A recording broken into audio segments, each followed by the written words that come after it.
What would you say is the greatest fight you ever fought, the one that most satisfied you? I like to think of that title fight 3 years ago as the big fight, Ed. Was knocked down in the first round and was losing the fight going into the 13th round. Most of the fight writers think that was my best fight. Well, they certainly qualify. Of course, they've all been spectacular fights. I thought your first fight against Charles, where you come back after getting cut up in Iguana and win that one, I thought was a great win for you. I thought your second fight against Walcott, I think that's the hardest punch I've ever seen landed, the hardest single punch. I think you're right, Ed. That right-hand uppercut in the first round was probably the hardest punch I've thrown. Have you ever fought any fighter or seen any fighter exactly like Archie Moore, in style? No, I really haven't.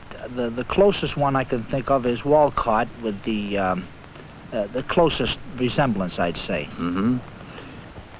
Now, Rocky, in training for this September 20th defense of your championship, the 6th defense of your championship against Archie Moore, would his style of fighting influence your training at all? Not too much, Ed. We try to reach a perfect condition and be ready for anything. A few moves we'll be practicing for his particular style, but otherwise we have no great concern there. Well, isn't it actually so that an Archie Moore's style would change from fight to fight, and you wouldn't know what style he was going to use against you? That's right, Ed. Against Harold Johnson for the title fight, he fought an altogether different fight than he would probably against me.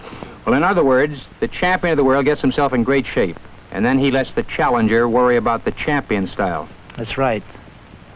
Now, listen, you blockbuster, I'm going to call in Al Weil here. I want to get one good peek at you. Al Weil, would you come in here? Here's Rocky Marciano's manager. How are you?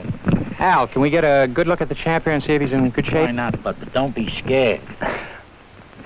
Well, he looks all right there, but we've got one final test here. You know, every time you've been on our show, we've had this bearing of the arms ceremony. Al, would you hold on to this? I want to see if this guy is really ready to go. Put it up there. You're in shape, champion. Pass the examination. Okay. Yeah.